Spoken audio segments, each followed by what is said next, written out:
नमस्कार, स्वागत है आपका हम आप तक न्यूज चैनल में। मैं हूँ आपके साथ अदिति मिश्रा। आज आपके लिए लेकर आई हूँ 10 मिनट में देश और दुनिया की 25 बड़ी ताजा खबरें, जिस पर बनी रहेगी आप सबकी नजरें। राहुल गांधी ने कहा, कांग्रेस पार्टी का डीएनए बिहार में है। राहुल गांधी ने पार्टी कार्यालय में कार्यकर्ताओं को संबोधित करते हुए कहा कि कांग्रेस पार्टी का डीएनए बिहार में है। बीजेपी तोड़ने का काम कर रही है, कांग्रेस जोड़ने का काम कर रही है। नफरत तो नफरत से नहीं काटा जा सकता, इसीलिए हम मोहब्बत की बात करते हैं। भागलपुर में विक्रमशिला सेतु से 4 पहिया वाहन से देर रात शराब जब्त। विक्रमशिला सेतु से गुरुवार की रात स्थानीय पुलिस ने गुप्त सूचना के आधार पर वाहन चेकिंग के दौरान एक 4 पहिए वाहन से शराब व हथियार का खेप लेकर वहां से गुजर रही वाहन को पकड़ लिया। वाहन चालक के गंगा नदी के बगल में रेत पर छलांग लगाकर भागने की बात कही जा रही है। शराब बरामद किया गया है, जबकि हथियार को लेकर कोई पुष्टि नहीं की गई है। मधेपुरा जिला के बिहारीगंज थाना क्षेत्र में दिन दिहाड़े बदमाशों ने पिकअप वैन चालक की गोली मारकर हत्या कर दी। बाइक सवार 3 हथियारबंद बदमाशों ने घटना को अंजाम दिया। घटना उदय किशनगंज अनुमंडल क्षेत्र के बिहारीगंज थाना क्षेत्र के मुख्य बाजार स्थित गांधी चौक के पास की है। मृतक युवक की पहचान हथिया योद्धा गांव के वार्ड संख्या 1 निवासी मोहम्मद आजाद के रूप में हुई है। घटना की सूचना मिलते ही मौके पर पुलिस पहुंचकर मामले की छानबीन में जुट गई है। बीजेपी विधायक राजू सिंह को बड़ी राहत, कोर्ट से इस मामले में मिली बेल। साहेबगंज से भाजपा विधायक डॉक्टर राजू सिंह को कोर्ट से बड़ी राहत मिली है। अंचलाधिकारी और कर्मचारी की पिटाई मामले में केस दर्ज में शुक्रवार को मुजफ्फरपुर कोर्ट से उन्हें जमानत मिल गई है। पारू के अंचलाधिकारी और राजस्व अधिकारी ने बीजेपी विधायक राजू सिंह पर मारपीट करने और जाति सूचक शब्दों का उपयोग करने का आरोप लगाया। उनके खिलाफ केस दर्ज भी किया गया था। बांका के गंगापुर गरेल गांव के आपसी विवाद में ग्रामीण को कुल्हाड़ी काटकर हत्या कर दी। बांका के अमरपुर थाना के गंगवारपुर गरेल गांव में आपसी विवाद में ग्रामीण की कुल्हाड़ी से काटकर हत्या कर दी गई। घटना की सूचना मिलने के बाद पुलिस मौके पर पहुंच गई। साथ ही सबको कब्जे में लेकर जांच शुरू कर दिया गया है। वैशाली में अज्ञात वाहन ने बाइक सवार पिता पुत्र को रौंदा, बेटी की हुई मौके पर मौत। वैशाली में अज्ञात वाहन ने बाइक सवार पिता पुत्र को रौंद दिया। हादसे में पुत्र की मौके पर ही मौत हो गई, जबकि पिता गंभीर रूप से घायल है। उसे इलाज के लिए अस्पताल में भर्ती कराया गया है। घटना गंगा ब्रिज थाना क्षेत्र के तेरसिया की है। प्रधानमंत्री नरेंद्र मोदी ने मानव अधिकार के सवाल पर सीधे तौर पर कहा कि मानव अधिकार है, इसीलिए भारत में लोकतंत्र है। पीएम मोदी ने भारत और अमेरिका दोनों में गहराई के समाये लोकतांत्रिक मूल्यों पर जोर देते हुए धार्मिक अल्पसंख्यकों के खिलाफ भेदभाव को लेकर दिए गए बयानों और उठते सवालों पर हैरानी जताई है। पीएम ने इस बात पर प्रकाश डाला कि लोकतंत्र उनकी राष्ट्रीय पहचान और साझा विरासत का एक अभिन्न अंग है, जो उनकी रगों और आत्माओं से बहता है।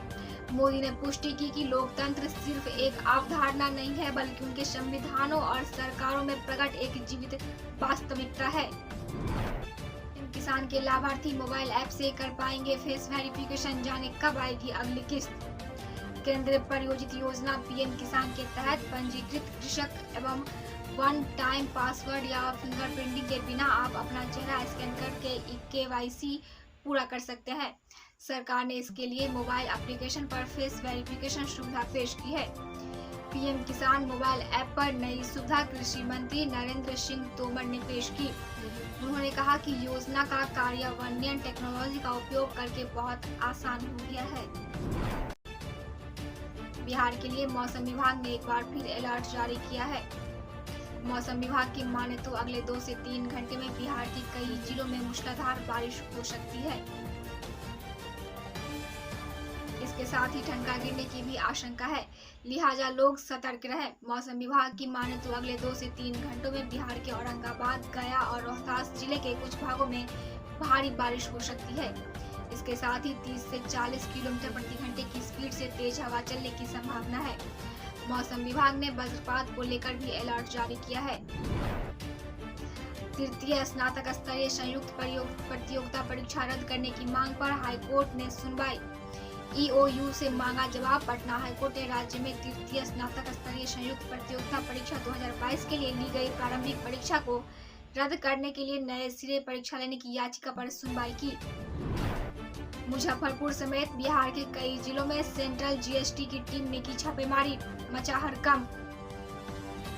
टैक्स चोरी को लेकर केंद्रीय एजेंसी की नजर लगातार बिहार पर बनी हुई है। इसी कड़ी में सेंट्रल GST की टीम ने शुक्रवार को एक बार फिर बिहार में बड़ी कार्रवाई की है। सेंट्रल GST की टीम ने मुजफ्फरपुर समेत बिहार के कई जिलों में नागरमल के प्रतिष्ठान के एक साथ छापेमारी की है। सेंट्रल GST की टीम ने यह छापेमारी मुजफ्फरपुर के साथ भागलपुर, भोजपुर समेत कई अन्य जिलों में भी की है। फिलहाल मुजफ्फरपुर में नागरमल शोरूम में सेंट्रल GST की टीम छापेमारी कर रही है। हालांकि इस छापेमारी में अब तक क्या कुछ निकलकर सामने आया है, इस बात पर खुलासा नहीं कर रही है। बताया जा रहा है कि इस छापेमारी में अब तक करोड़ों के टैक्स चोरी का खुलासा हुआ है। हालांकि आधिकारिक रूप से इसकी पुष्टि नहीं हो सकी है। नवोदय विद्यालय में निकली 7500 से ज्यादा वैकेंसी भरे जाएंगे। टीचिंग और नॉन टीचिंग के लिए पद। एजुकेशन सेक्टर में सरकारी नौकरी की तलाश कर रहे कैंडिडेट के लिए नवोदय विश्वविद्यालय समिति रोजगार पाने का बढ़िया मौका लेकर आई है। यहाँ 7500 से ज्यादा पद पर कैंडिडेट्स की नियुक्ति होगी। वे उम्मीदवार जो NVS के इन पद का आवेदन करने की इच्छाएं और योग्यता रखते हो, वे बताए गए प्रारूप के अंतिम तारीख से पहले अप्लाई कर दें। इससे डॉक्यूमेंट ड्राइविंग के माध्यम से टीचिंग और नॉन टीचिंग के पद भरे जाएंगे।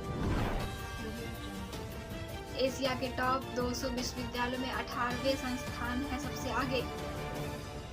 Times Higher Education Asia University Ranking 2023 जारी कर दी गई है, जिसमें एशिया के विभिन्न देशों के विश्वविद्यालयों को रैंकिंग दी गई है।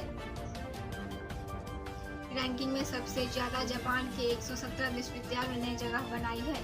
इसके बाद 95 विश्वविद्यालयों के साथ चीन दूसरे स्थान पर है। वहीं तीसरे स्थान पर भारत के 75 विश्वविद्यालय इसमें जगह बनाने में कायम रहे हैं। पिछले साल यह आंकड़ा 71 था। SBI के ग्राहकों के लिए खुशखबरी, अब डिजी लॉकर में सुरक्षित रख सकते हैं अपना डॉक्यूमेंट्स। भारत का सबसे बड़ा सरकारी बैंक ग्राहकों के लिए ऑनलाइन डिजिटल लॉकर की सुविधा लेकर आया है। यह सुविधा स्टेट बैंक ऑफ इंडिया लेकर आया है। इसमें आप ऑनलाइन के माध्यम से अपना लॉकर ओपन करवा सकते हैं। यहाँ आप अपने जरूरी दस्तावेजों को आसानी से स्टोर कर सकते हैं। ये लॉकर काफी सुरक्षित है। डिजी लॉकर को डिजिटल लॉकर भी कहा जाता है। ये आपको यह बता दें कि प्रामाणिक वर्चुअल डॉक्यूमेंट्स की सुविधा देता है। यह एक तरह का डिजिटल डॉक्यूमेंट्स वॉलेट है। इसमें आप अपने डॉक्यूमेंट्स को जमा कर सकते हैं। जब आप ये लॉकर खुलवाते हैं तो इसके लिए आपके कई डॉक्यूमेंट अपलोड करने होते हैं। ये लॉकर आपके आधार नंबर से जुड़ा होता है। बिहार के 3 जिलों में हो सकती है भारी बारिश, वज्रपात की चेतावनी। IMD का लेटेस्ट अपडेट जाने। पटना दक्षिणी पश्चिमी मानसून की शुरुआत 12 जून से बिहार में हुई है, लेकिन पूरे प्रदेश में सक्रिय रूप से वर्षा अभी तक नहीं हुई है। हालांकि अब जल्द ही पूरे बिहार में झमाझम बारिश होने की संभावना है। मौसम विज्ञान केंद्र पटना की ओर से जारी निर्देश के अनुसार 3 दिन पहले दक्षिण पश्चिमी मानसून मालदा और फॉरेस्टगंज के आगे बढ़ चुका है, जो अब दक्षिण मध्य और दक्षिणी पश्चिमी भाग के पटना एवं उसके आसपास के इलाकों में पहुंच चुका है। अब मुझे दीजिए इजाजत, मिलेंगे कल फिर नए खबरों के साथ। तब तक आप देखते रहें हमारा